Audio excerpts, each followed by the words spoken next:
afternoon, DCL podcast fans, or good morning, wherever you guys happen to be. I'm going to try and sit really still because my microphone is not working, so I'm having to use the earbud. So, Christy, let me know if I'm making too much noise. Will do. All right. Good morning. Good afternoon. We are put together this last-minute impromptu trip report for Christy. She just got off the Disney Fantasy over Christmas of all holidays, and we're going to talk about it really quick. So, Christy, why don't you just jump into it and talk about how this cruise came about? Oh, man, it totally came about last minute. So obviously, most people plan their Christmas cruise for years, right? We booked ours 2 weeks before, 3 weeks before, somewhere real last minute. And it was just, it became available. I saw it as an opportunity. I looked at my finances and said, why, yes, I should save for ABD in 2023. But instead, let's have a stress-free Christmas and not do dishes. And man, we made the right decision. So was this your first? I know you've been on very maritime cruises before, right? But was this No, your first one I have Christmas? never been on a maritime cruise. My family has never been on a Christmas cruise. I have, when I was younger, I've been on a couple of them. They're so wonderful. It's such a different way, in a low stress way, in my opinion, to celebrate. So, but this was my first maritime cruise ever. So I'm kind of curious, how did Blake do not having Christmas at home? Was that something you guys talked about ahead of time? Because when our kids were younger, I know one of our kids was like, he liked things to stay the same way it always is. He doesn't like to break with those traditions. So how did that work? Man, Blake is a tradition boy. But last year we were kind of homeless on Christmas. So we were doing our, shelter in place in random places in Florida type of thing. And nothing was normal about last year. And so for us, I think that made a big difference because he already had an unusual Christmas. So now he can have one more unusual Christmas. At first, when we first talked about it, he did not like the idea. And so we weren't going to go because, Christmas, in my opinion, is for the kids. And so, but then I don't know how we framed it, but he got really excited about the idea.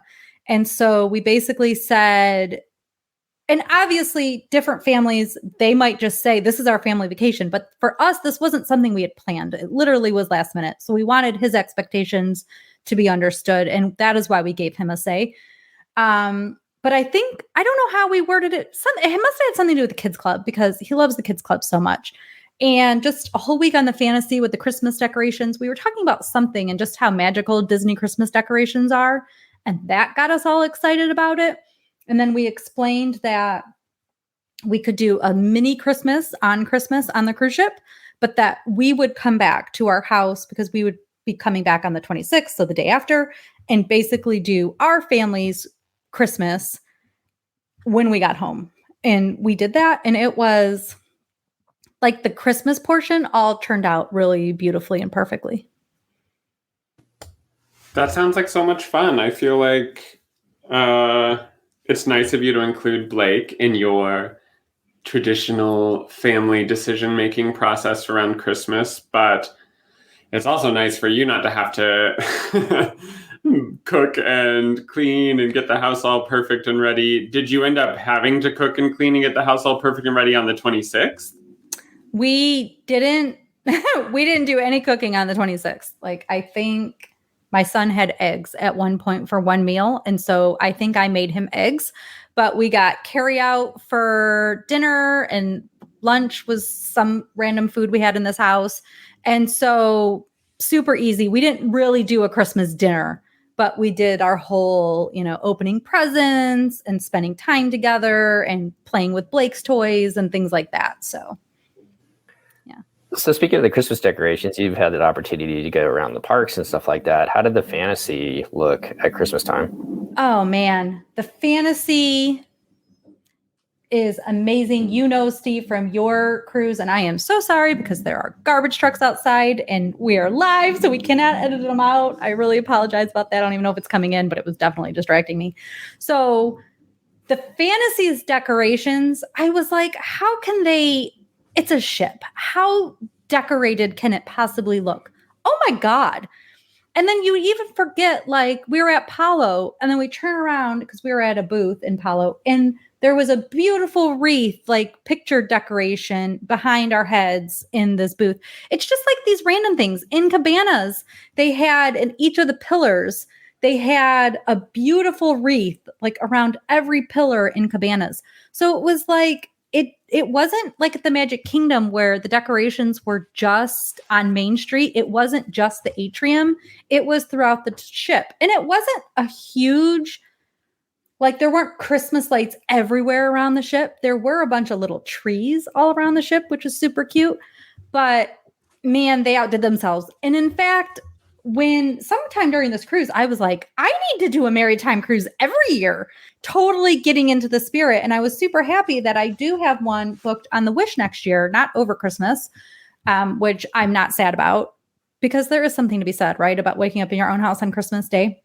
But it was really special. It was really special. And the fact that it was Christmas week, I do have to say, to me, made the Maritime Cruise feel even that much more special.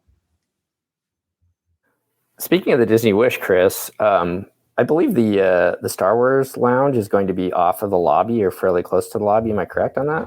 Yeah, it's supposed to be like right there. How do you think they will celebrate Life Day next year when the Disney Wish set sails? Do you think the decorations will spill out into the lobby at all? And will we see something different? I think they will do nothing to celebrate Life Day. The funny thing is it's Star Wars version of Christmas, but they made a Christmas special. I don't even know what year, the 80s, 70s? 78, I think. And it was like universally mocked. But you could go and find it and watch the whole thing. It's absolutely baffling. But they did release a Starbucks Life Day tumbler this year. So Disney's trying to get the merch out there. Of course they are. Sorry, I digress. It made me... Speaking of merch, besides Christmas ornaments, though, and like a Maritime pin, which was super cute, and my family got that for me for Christmas, there was one t-shirt that said Maritime Cruise. One single t-shirt. So, and like that Christmas advent calendar that they sold at the parks, that was like a puzzle. So I don't know. And it was the week of Christmas. So I don't know that anybody was buying an advent calendar puzzle, but a couple things really quick about the cruise in general. So first, I'm going to say there are a couple of little snippets of information that I got from talking to some crew members that we are going to share with our Patreon and our Patreon episode. So if anybody's interested in if there's any little offerings, we do include a little bit of stuff like that when we have it. And that will be in the episode that we are recording later this month in the end of December. And then a person could always come back and listen if they join Patreon later. But back to the cruise. So we arrived, we had a super late arrival time, which was kind of nice because I hadn't finished packing at all. So I packed that morning. I think our arrival time was like 2:45, 2:30. There was not a person in the port once we made it to the port. So testing went well. There was a beautiful tree in the lobby, which you probably saw, Steve, when you did your Maritime cruise. And so that was nice. They do, by the way, because I think I had asked about this once, have a pressed penny machine in the port for people that are interested in that. They've moved the pressed pennies to closer to when you are boarding the ship. So like right before you board, there's these lines, the roped off areas where they'll send you to. And the press penny machine is right next to there. So pretty smart for them to have placed that there. And then our room was a guaranteed cabin. So we actually booked it and got our assignment like that second. So it was not a cabin that I would ever pick. One of those. Our cabin was 6660. So I don't know. I'm always one that I'm like, I don't need that many sixes. On deck 13. Yeah, right. That would be cool. Now, I would probably stay in that cabin if there was a deck 13 that they put cabin cabin wouldn't. You don't even like the Haunted Mansion. No, but I do like things. I like deck 13. I think it needs to exist more. But anyway, that cabin, we have talked about this, vibrates like nobody's business. So I know, Chris, it wasn't like to the level where it was so loud that you couldn't possibly stay in that room. But it totally made us think of like the joke about the vibrating beds at play, you put a quarter in or whatever. Oh my God. Like it was like at it just shaking you at night. So didn't love that aspect of it. We only had to deal with that for a few nights. And you always knew when you were at port because you could definitely feel yourself arriving in a port docking. But the stateroom was fine. It was just the regular veranda stateroom. We brought a little 3-foot tree that we had used last year when we were moving around. It like fits in the smallest, skinniest little box. I think I paid $12 for it on clearance at Target. Everybody should bring their little tiny 3-foot tree. We put it on because there was nowhere to put it. So we put it on the desk. It was so pretty. We would come back from dinner and the lights would all be off, obviously, for nighttime, and everything would be all pretty. And then our little tree would be glowing for us. Oh my God, it was so cute. And there was no issues with that. I did look in the things we were allowed to bring or not bring. You cannot bring string lights that have to plug into a wall, but you can bring, well, there was no exclusion and nobody told me I couldn't have it, a little Christmas tree. So as far as food goes, I got my favorite head waiter. Man, it's so nice to have like a friend on the ship. And this guy just made sure I was fed so well. So I'm celiac, which means I'm medically gluten-free. They did such a good job. I had the Grand Marnier souffle. Didn't you talk about this before, Steve? I swear. Yeah, we talked about it. We had it the night after we had the souffle and palo. So the night after? Yeah, we had it the night after we had when on one of our cruises, and it's good, not as good as the souffle and palo, but I thought it was really good too. I have to say, the version they made for me and they made me when I was like, I would like to try that. And so I said, let's see if they'll make it for me. So you order your food the day before, which is what I did. It was on the menu that night. It was like the best dessert I may have ever had in my entire life. I actually ordered it one day later in the cruise just because there wasn't anything on the menu that I liked. It was like the worst dessert I ever had. So it just depends on the night.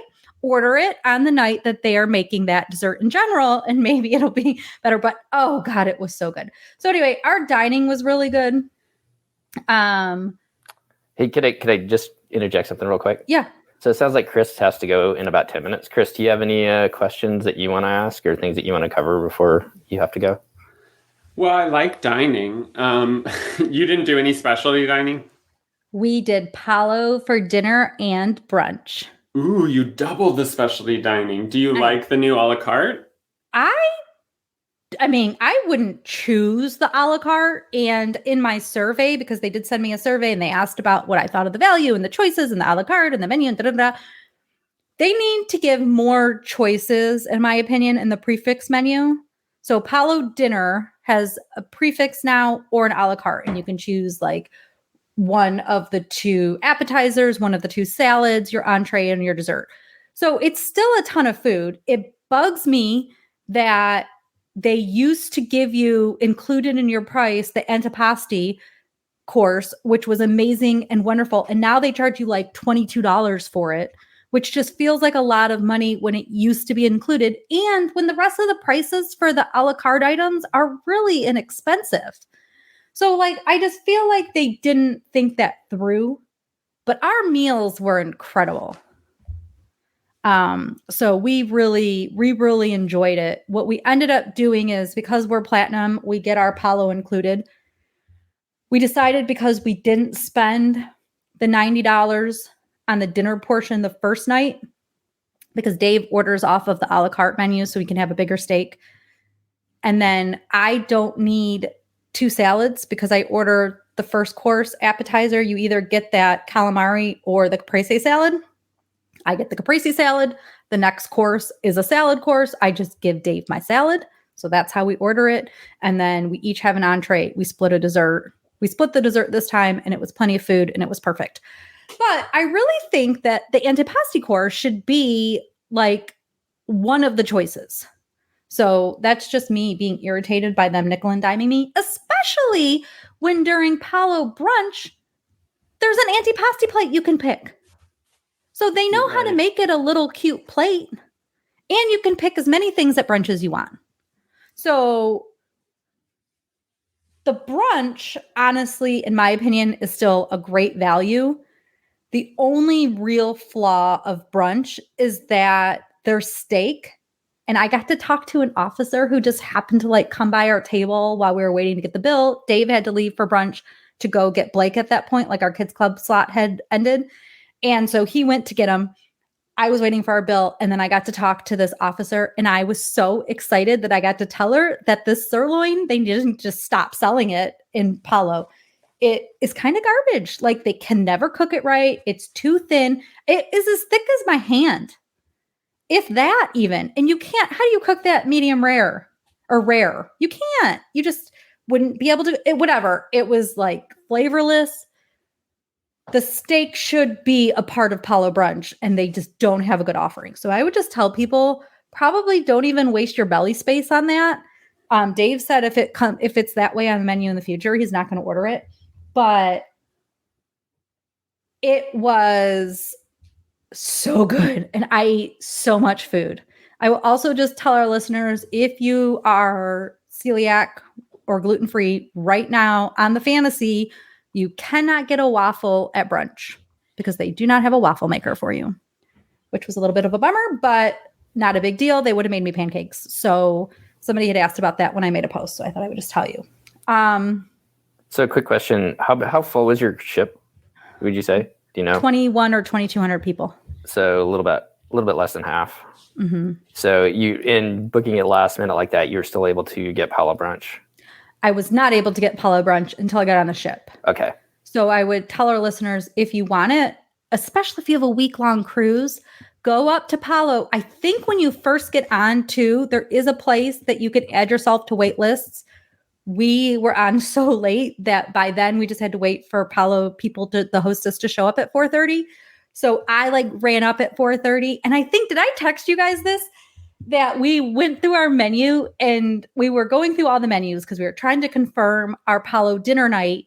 And that night for dinner, they were serving chicken schnitzel. You know, I love my chicken schnitzel. So I had to move Palo, which means I had to move the kids club reservations. All of it was worth it. My chicken was great. And so we went to Palo like 2 nights before. I was still able to do that because it was such a long cruise. So I was able to book Palo ahead of time, like for some random night, because you don't know what your menus are going to be or what night things are going to happen. But when I got on board, I was able to move everything. And then the way they did the hold or the wait list for Palo brunch was super cool. So she said, okay, I'll add you to my wait list, which she already had a pretty hefty wait list. So I was kind of surprised I got in at all. Then they sent me a message through the app that said, your wait list has cleared. Please call us to discuss the time or something like that. And like they put a phone number on there. So I was able to just call. And she said, you know, we got you in at Christmas Day at 10 a.m. So then I had to actually go back and say, are we okay with this? Because it's kind of early. Do we want this time? Do we want to move it? So it all, that all worked itself out. 10 a.m. was perfect. Blake really wanted to go to the kids club after having a little bit of Christmas morning. So it was all kind of perfect. And sounds pretty great. I also feel like on our last cruise on the Wonder, I became a fan of Palo dinner more than Palo brunch. But that I think is because with Palo brunch, I do think some of the food items are hit or miss. Whereas with Palo dinner, I don't think I've had something that I thought was a miss because they're making it specially for you. Right. Whereas with Palo brunch, it's probably a bit more of a conveyor belt of like, we got to just make a bunch of Mickey waffles or we got to just make a bunch of chicken parm. It's not bad. It's much better than the main dining room. But I think I'm currently a big fan of Palo dinner. And I like the a la carte menu because mac and cheese connoisseur, obviously. And then also the French fries are wild. I've never seen French fries like the ones they have there. So I would never have considered ordering French fries at Palo. and to pay for them. Honestly, I didn't until I saw them at someone else's table. And I'm like, excuse me, what is this art piece that you have just delivered to this person's table? And I had to order it. It's literally like stacked like a Lego castle. Oh my God. It's perfect. And then they sprinkle garlic and Parmesan. Oh, next level. Yeah, that does sound amazing. All right, everybody. I do have to go, but Christy, your cruise sounds amazing. And I definitely want to do a Christmas cruise because that sounds wonderful. But I can't wait to hear more, and I'll watch the rest of this episode so I can learn all the fantastic things that you did. Yes, and it will still be quick because we know Steve has to go, and this was kind of an episode we just shoved in here. But Chris, have a great rest of your day. We'll talk to you soon. Thanks, Bye, everyone. Bye. If you want to see Chris's a picture of Chris's French fries, you can go to our Facebook page and look up episode 246, Chris and Seth sailing to Mexico on the Disney Wonder. And I know there's some pictures of those French fries there. They look like Lincoln logs, sort of. So that is so cool. Yeah. As far as the main dining rooms go, Christy, did they do anything special for Christmas dinner like they did for Thanksgiving? They had turkey and special kind of Thanksgiving-y stuff on Thanksgiving for us. What did they do for Christmas dinner? Yeah, they actually had a really pretty menu that I think everybody got. I don't actually know if everybody got it because, they weren't doing those. But I got a menu because I have to order my food the day before. And I want to say they just gave me that menu. Scott Sanders actually has posted it on his, he's the DCL blog. He has posted it on our Disney Cruise Line blog on his Instagram page. So you can go there and look at it. It's really pretty. But they did a specialty dessert that kind of looked like Santa's hat. It was very pretty.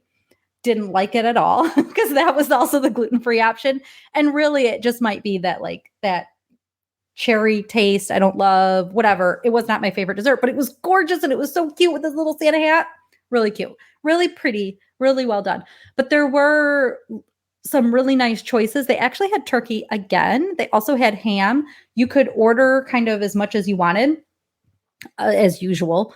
But we ordered, you know what we did that night? We had a lamb chop course for the table. Remember, Steve, how I used to have a lamb chop course at Palo? Well, I just did it on Christmas Day now because they were on the menu. They were amazing. I have zero regrets about ordering those for Dave and I to eat. And then we had the prime rib. Very tasty, very good. The salads this week on this cruise were so good. We all loved them. Even Blake ordered a salad every single night. They were really good. My kids love the salads on there. So especially our oldest, Andrew, he gets a salad every night. So yeah, I think the ones that we had were really good too. Should we turn to the activities? What kind of activities did they have for Christmas time that you guys got to take part in? They had. Or was there anything else about the food before we do that? I don't think so, actually. Okay. Oh, and they were Christmas. They were special. Okay, two more things about food, really quick. I'm going to tell about on Christmas Day. They wore new uniforms that they got just like they had just gotten. It was the first time they ever wore them. They were very cute and excited about their little red blazers. They're also wearing them this week for New Year's Eve. But the head waiter told me the story, which I think is really important to tell our listeners for people that have food allergies. He said that he had a child with 16 food allergies. Can you imagine? And that mom cried for the whole week. I just cry thinking about it because, to not be able to eat food groups, but 16 of them, but to go on a cruise. And our waiter said what he did is he assigned one chef to that child for the entire week. And that one waiter made that child's food all week long. There were never any questions about what was going to be cross-contaminated. That waiter or that chef just took care of this one child for the whole week. And Disney does go that far beyond. And I think that is just so special and is wonderful for people that they have to limit what they eat. Anyway, I loved that story and I needed to make sure to tell you. Okay, activities. So they had story time with Mrs. Claus again, and I believe that's been on other cruises. They had that several times throughout the week. They did several Christmas crafts. Some of them were so darn cute. Blake and I did quite a few of them where we made little Mickey and Minnie 3D cutout type things. So we did that. That was super fun. Santa Claus was there a couple of times. They also obviously did like pictures. They had the big gingerbread house. We didn't talk about that. So that was just something you could look at. And they did the pictures in front of the tree. Then they did that Christmas stage show. Did they do that during your cruise with the dancing and the different characters and stuff? So they did the Christmas stage show, and my son loved it. It's cute for adults to watch. I love being able to see all the different characters in their different Christmas outfits. The dancing was crazy how like long they could dance on a stage for, in my opinion. They did the fireworks, which were, as we always know, very brief, but that's okay. And they were to some Christmas music. So that was fun. And that night they said that like that evening for the fireworks, and they did them still 2 times per night. So like the early seating, it was perfect. It was like at 8:45. So I didn't have to stay up to the middle of the night to do any of that stuff. For the fireworks show, they said it would be a half hour. Obviously the fireworks take like 6 minutes or 5 minutes or something. So I don't know what else was occurring. Blake was kind of tired. So we did end up going back to bed, or going back to the room to go to sleep. And then I don't think that there were other things Christmassy that I can think of. Yeah, ours seemed to be like some crafts, some food offerings, and then some drink offerings, I think, like on Christmas Day, on Thanksgiving Day. Yeah, just real quick, Lake says hi. Dennis says hi. Laura Schmidt says, my daughter has celiac. Thank you, Laura. I know that's tough, like Christy. Food allergy dining is why we love DCL. And Nathan says that story was amazing. So thanks for sharing that, Christy. Well, I'm glad that you guys appreciated it. Yeah. And you get a good smell for the gingerbread house too, which is, you think that the Grand Floridian gingerbread house smells well. At least on the Dream, there was a really good smell down the lobby for the one that we had as well. Oh, there was. But they have to pipe that in, right? Oh, yeah, of course.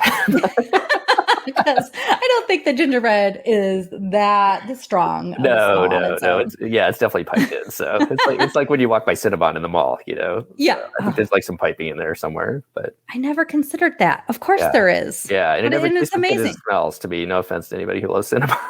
Yeah, I love that smell. I can't eat Cinnabon anymore, obviously, which is a good thing. Yeah. But so I've been on several cruises this year. I think that was one of the reasons you were yelling at me earlier today before we got on this. You were not yelling at me, but as part of your crabby moment, it was more crowded. So 21 or 2,200 people isn't a ton of people, but the events were much more crowded than in the past. So that is just something to know. Like that one day when Blake and I did that pirate night, where remember I told you guys we had to do some event. I had to participate. Well, we walked by. I don't think we were going to go. I think I was maybe going to say we can go in, like if it looked okay. But we walked by and I don't even think there was a seat to be had. The D lounge was still socially distanced, but packed. So it wasn't just two other families in that room like there was one of my previous cruises. So the activities were all a lot more crowded. We were going to go to that, like, how well do you know your family for the kids? I don't remember what the name of it is, but it's something like that. It was a little too crowded for our liking. So we ended up just going back to the room. Blake went to the kids club a million times again. So for our listeners, you make one reservation the week before or the 30 days before per day. You can make one per day for your child if they are in the Oceaneers Club /lab age group. But when you're on board, you can make more. There were some days where he definitely had 3 reservations. So you can just go right into the app and make more. You can also go up to the counter, but it takes forever and it's slow. So I would just do it in the app ahead of time. And they will work with you on the fantasy, at least as of right now, if you have Palo, to get you enough kids club slots for your Palo reservation. Well, that's good to know. I'm going to nail Christy down, and we're going to try and do a mini episode here in the next week or so. Good idea. So look for it in a couple of weeks, just kind of going over how the kids clubs work right now for those of you who are sailing here sometime soon. So we'll definitely look for that mini episode to come out in the next couple of weeks. Castaway Key, they are still doing a virtual queue. The diners, the wait staff were telling you to be prepared to enter the queue at 7:30. The little line that showed up in your app that says like enter queue appeared in the middle of the night. I happened to wake up with insomnia or something. So I was looking at it. So it appeared. So you want to get on right at the 7:30, set your alarm so that you can enter that queue if you want to get off early. And they are not formally running a 5K, but they are doing the 5K officially again. And you can get a medal. And I saw Blake actually did it this time with you guys. He did. And so this was one of the advantages of him not officially doing it, right? Because I don't think he's old enough to technically do it. But Blake and Dave, we all started together. And then once we did that first loop, if everybody can remember what that loop is like, then they went by themselves. And I finished so that I could keep running it. And they did more run walking. And then we met up at the end. So he was excited about doing it. It was super fun to all do it together. You pick up your medals at the bike rack, the bike rentals. So, which is where the starting line is for anyway. So, and there's water all throughout the course. I was worried that there wouldn't be water because it's not a formal, 5K right now, but they still have those jugs with the water, which was good because it was hot. Yeah, that's a good point. There's a jug with water near the lookout tower that you can climb up. So if you've got the bikes and do the bike rental too, I know at least there's one spot there where they usually have water for you if you need it while you're out there riding. And I think there's one more. So I think there's one in the lookout, and then there's one towards the end when you get back to the runway again. Oh, that's right. You're right. Yeah, there's one there too. So there's water out there also for if people out there biking. Although Dave said in one of them, like maybe the lookout tower, they ran out of cups. So if you want to bring your own little water bottle, it might not be a bad idea. Or hopefully that day they won't run out of cups. But I think like they saved their cup from like the first little cup to the second one just to make sure they didn't run out. And Castaway, the water's cold. Obviously, it's December in the Bahamas, so it gets cold there. Our day was super hot and warm. And because we were so hot from running, it took a minute to get in, but we had no problem getting in the water because we were hot. We kind of did the same thing too. We were in for just a little bit, but yeah, you were warm enough on the beach that you kind of wanted to get in the water for a little bit. And once you got used to it, wasn't too bad. Oh yeah, once you were used to it, but it takes a second. Yeah, but I think like to that point, I think like Dennis down in Texas and Amber, we've got an episode coming out with Amber. If you're from Florida, it's a little tough. I don't know. Even if you're not from Florida, there was somebody from the north nearby, and they were like, "Whoa, this is cold," because it's not heated like the water in the pool. It gets cold. Christmas decorations on Castaway Key. Yes. Oh my God, they were gorgeous. So the big, huge tree. I posted that on Instagram, and then they wished us a happy holidays on the walkway sign. They had little wreaths going up and down that little walkway to get over to the family beach. So lots of very cute decorations. So I guess I had just a couple more questions before we finish up. We've got an episode coming out with Jordan Caswell. He's an amazing violinist who has performed on the Dream. He is going to be on the Fantasy here soon as well. Was there any type of entertainment like that on board for you guys? There was a singer that we finally got to see in the last night. That is not Jordan. That's okay if you don't remember the name. It wasn't Jordan. Okay. It was a nice idea. You know how they have like the one man singer who like will sing different and play his guitar and right. Didn't resonate with you? Maybe the keys were off, or maybe the speakers were off, but we ended up just going back to our cabin and reading a book. We did read a lot this trip, Dave and I. And so we just sat on our balcony quite a bit too. And we put on really quietly our own little music and made our own outside music moment. So for people who haven't cruised, Christy, you've been on quite a few. You said this is your favorite one that you've been on since the restart. Am I saying that right? Yeah. Did I say that? I may have. am so glad we did it. And it definitely was one of my favorites. For an entire week, I can't believe how quick the time went. I feel like the first 2.5 days were really busy. Like that's when a lot of the beginning Christmas stuff was. We had our Castaway Day right at the beginning. We just had a lot going, like things we wanted to do and events we wanted to get to and stuff we wanted to see. And so we were just really busy. And then then we had nothing to do and we had days, and we didn't end up getting off at port because Blake is not fully vaccinated. And so he cannot leave unless it's a DCL shore excursion, which because we booked last minute, this is collateral damage of booking last minute. There wasn't really anything that we were interested in. So we kind of had 5 sea days because Castaway was the first full day of the cruise. And then we didn't have anything else. And it was glorious. I think we were all really tired. And maybe, Steve, this is what you're missing in your life is a 7-day cruise where the internet worked so badly that you could get nothing accomplished and you just had to sit and do nothing.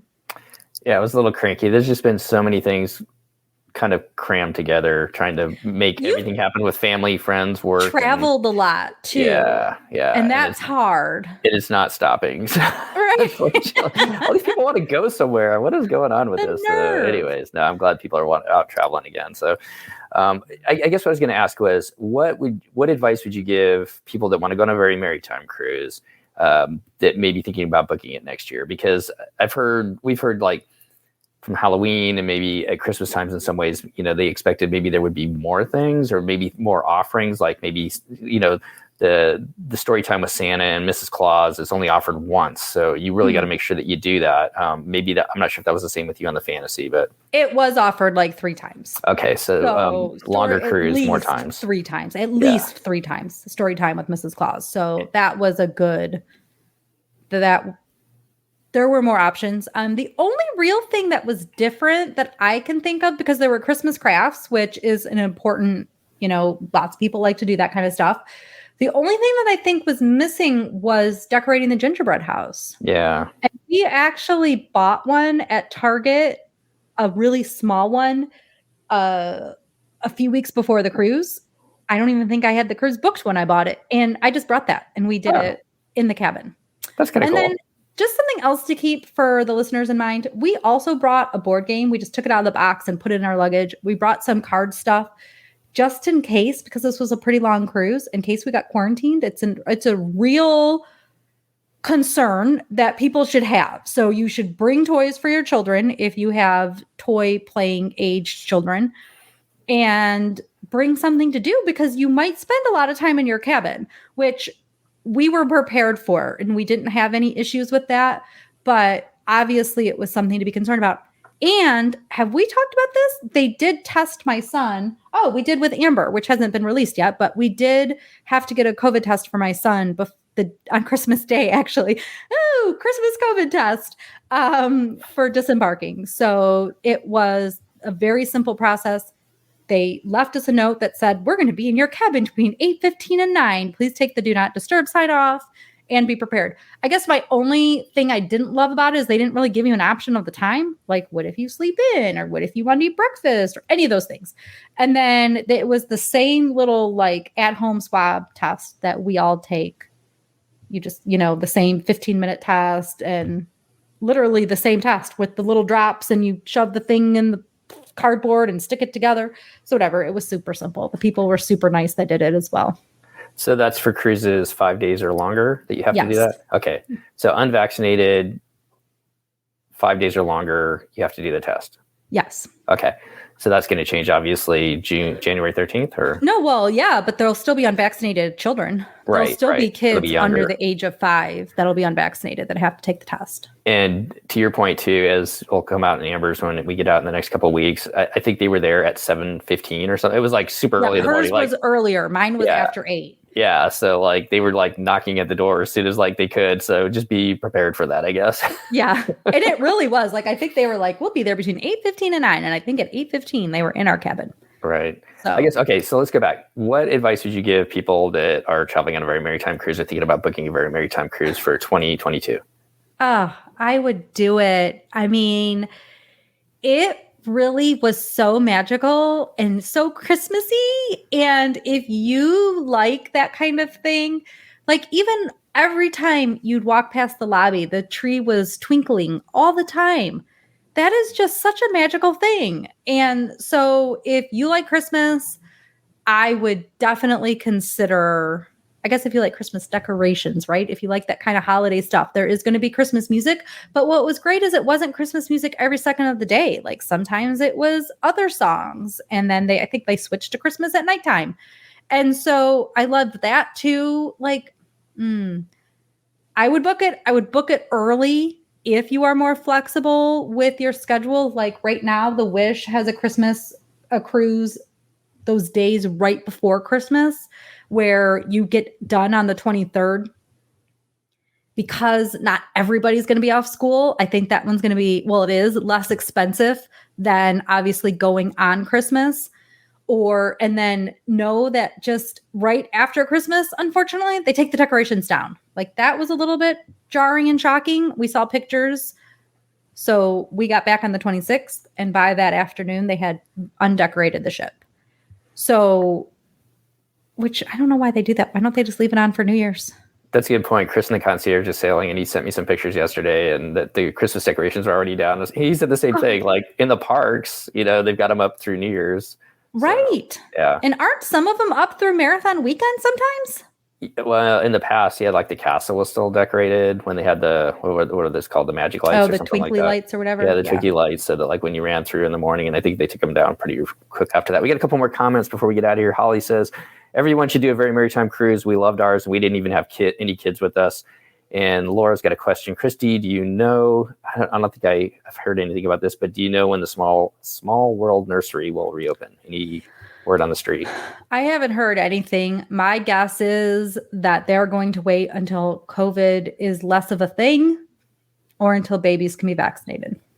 So, and to that point, I guess we'll just mention briefly that the Edge, I heard from my cruise group, obviously my son was in an Edge, so I don't know, but the Edge and the Vibe closed the last 2 days of the cruise.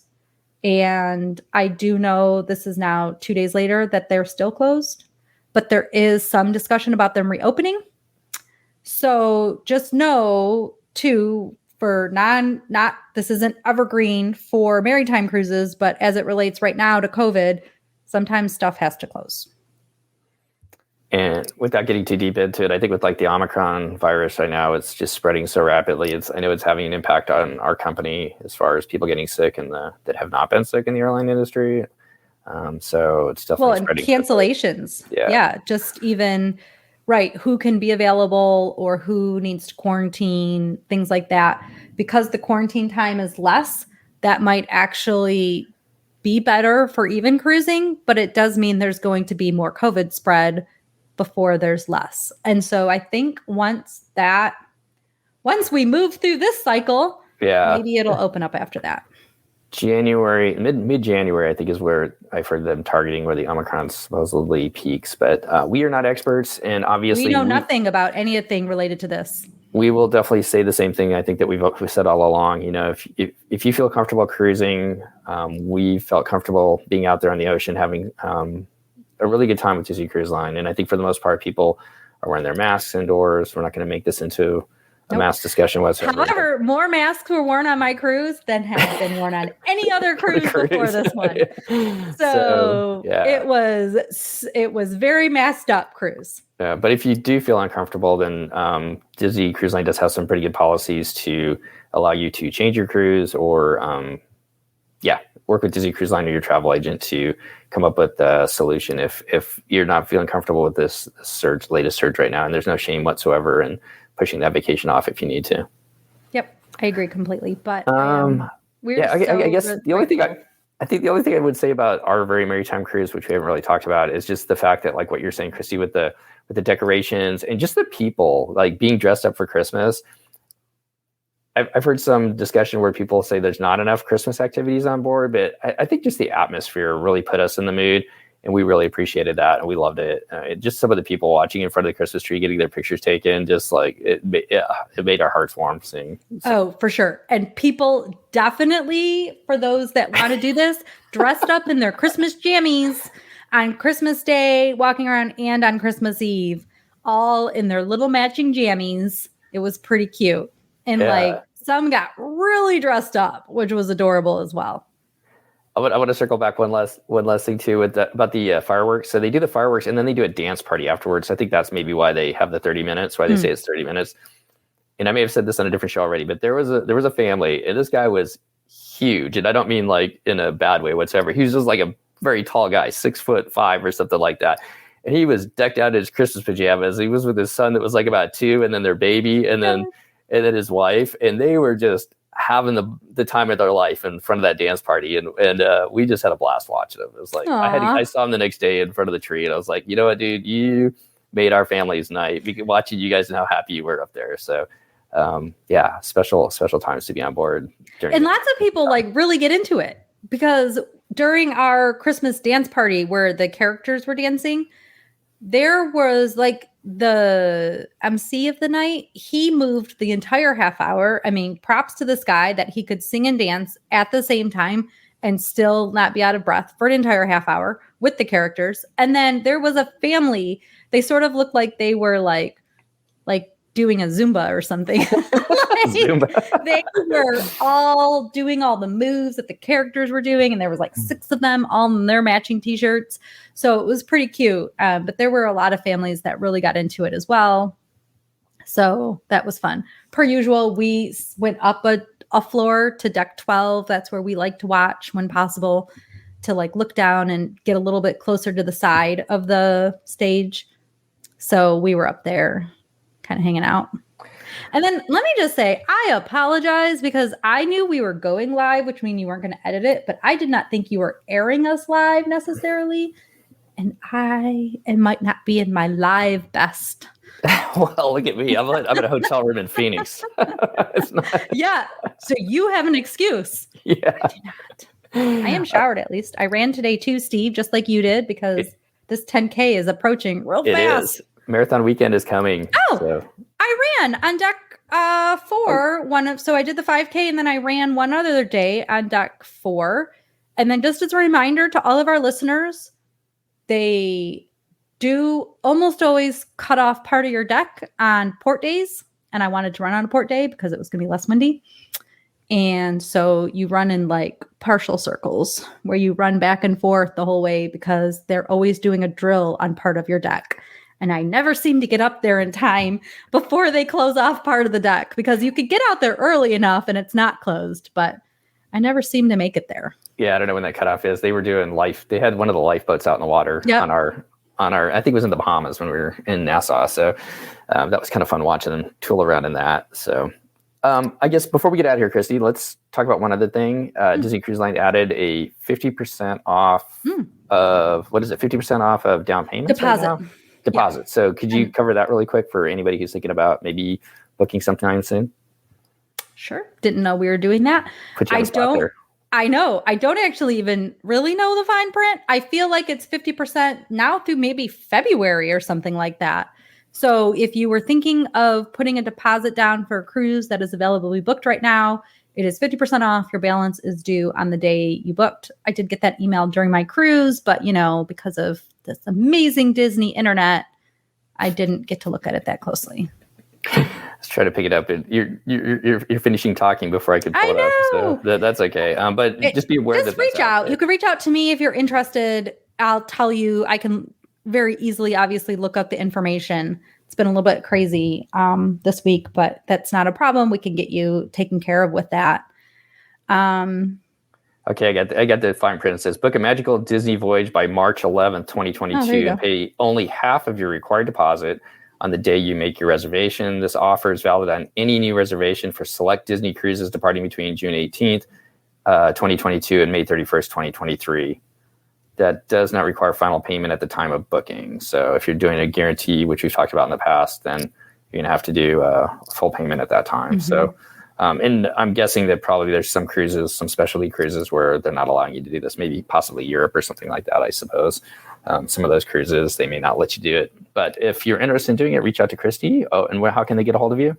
You can find me on everywhere at Pack Your Pixie Dust. So if you want to even go to packyourpixiedust.com is my website and my little blog that I don't update very often.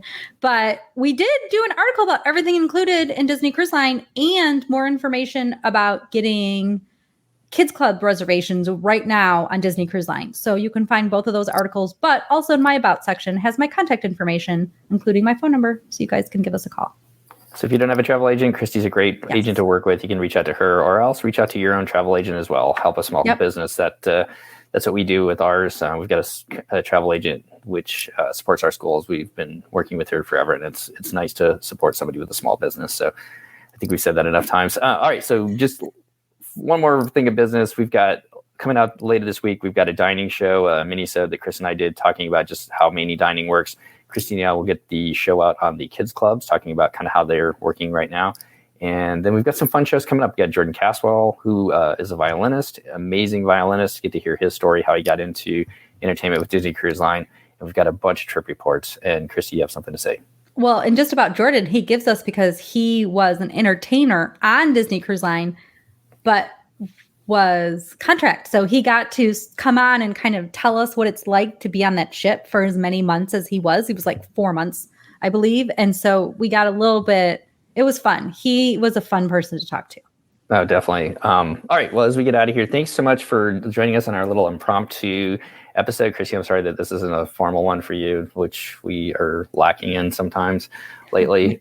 Fine. But I'm going to let you have the floor and kind of finish this up as far as we getting out of here tonight or today. Well, thank you, Steve, for giving up your hour. We were supposed to only have a half an hour, so I apologize for going over.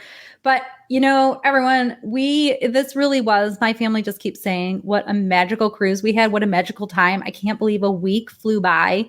It was so great to spend a whole week on because all of my cruises have been so short since the restart, 2 and 3 nights and 1 little 4-night. So it was just really nice to have all of those days. And the crew worked so hard. They're wishing us a Merry Christmas and thanking us for being on the cruise. So it's pretty special when they thank you for them coming to work. And I guess that's just where I'll end it. It was just so magical. It really, really was. Well, we'll leave it at that. That's a great way to end it, just as we should, and really thank the crew for all that they do for us as we go out there and sail. Well, thank you so much for listening, everybody. I wish you and your family all the best as the holidays kind of conclude here. Happy New Year to you and your families also into 2022, and we'll see you next time on the DCL Podcast. The DCL Podcast is not affiliated with the Disney Cruise Line, Walt Disney Company, Adventures by Disney, or Run Disney. All of the opinions expressed on our shows are those of the hosts and the guests who appear on the show. If you have any questions about any of these products, please contact the Walt Disney Company.